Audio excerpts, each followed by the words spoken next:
ফাইমা নাসরিন মুন্নি, এই যে জয়ের স্বাদ অনুভূতি, একটা নিশ্চয়ই মানে মিশ্র অনুভূতি কি এটা, যে একটু বলবেন আসলে সেটাই।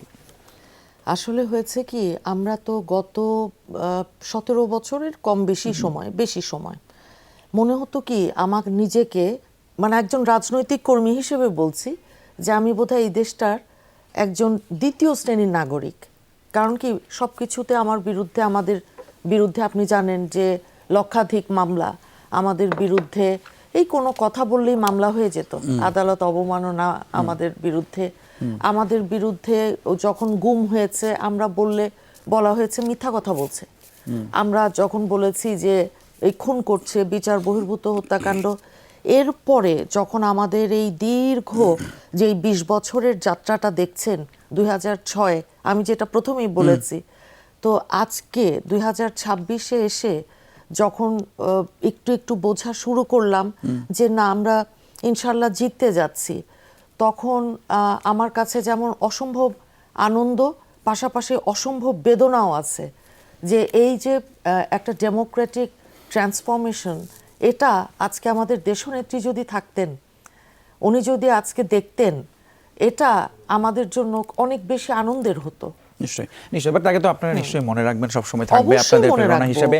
আপনাদের যে অভিজ্ঞতা রয়েছে, লেটস সে এখন ধরুন আওয়ামী লীগের অনেক নেতাকর্মীরাই ধরুন, আমরা জানি যে যাদের বিরুদ্ধে মামলা আছে, যারা অপরাধে যুক্ত, অবশ্যই তাদের বিচারের মুখোমুখি করা হচ্ছে, করা হবে, কিন্তু শুধু আওয়ামী লীগ করার অপরাধে না না না। আমি দেখেন, আমাদের চেয়ারম্যান সাহেব সঠিকভাবে কিন্তু বলেছেন, আপনি বোধহয় দেখেছেন একটা ইন্টারভিউতে, উনি রিসেন্টলি বলেছেন যে আওয়ামী লীগের শেখ হাসিনা, ওনার যে ছেলে মেয়ে ওনারা আছেন, তারা যদি রাজনীতিতে আসতে চান, এটা তারা বাংলাদেশের মানুষ যদি তাদেরকে অ্যাকসেপ্ট করে, হ্যাঁ, তাহলে এটা তারা তো করতে পারে। কাজেই কেবল আওয়ামী লীগ করেছে বলেই সে দোষী না, এটা আমরা মনে করি না। সুনির্দিষ্ট তথ্য এবং প্রমাণ, সুনির্দিষ্ট কোনো অপরাধ যেটা যদি যাদের বিরুদ্ধে আছে থেকে থাকে, তাহলে বিচারের কথা যেটা আপনি বলেছেন, আমরাও বলেছি বিচারটা হবে। কারণ কি, বিচার এটা খুব জরুরি। কারণ একটা বিচারহীনতার সংস্কৃতি যেহেতু আওয়ামী লীগ কায়েম করেছিল, এখন আওয়ামী লীগ করলেই সব জায়েজ। আওয়ামী লীগ করলে আপনি খুন করেন, অসুবিধা নাই। আওয়ামী লীগ করলে আপনি দখল করেন আরেকজনের জায়গা, অসুবিধা নাই।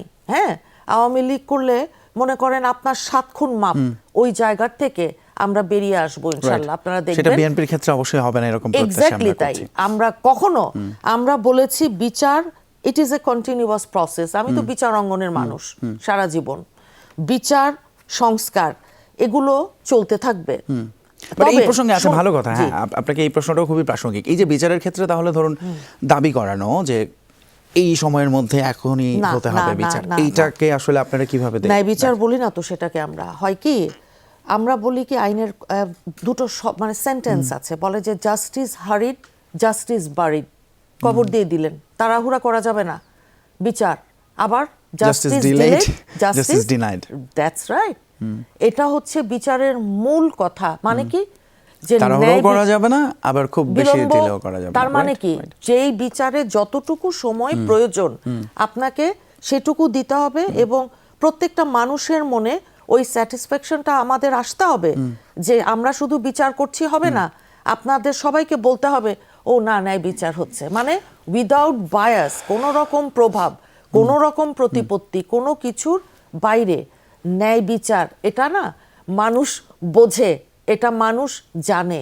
যেই কারণে আওয়ামী লীগের সময় রাত 9টা পর্যন্ত ট্রাইব্যুনাল বসিয়ে, কিংবা আমাদের দেশনেত্রীকে বকশিবাজারে, যেটা কোনো আদালত কোনোদিনই না, সেখানে হঠাৎ একটা আদালত বসিয়ে দিল।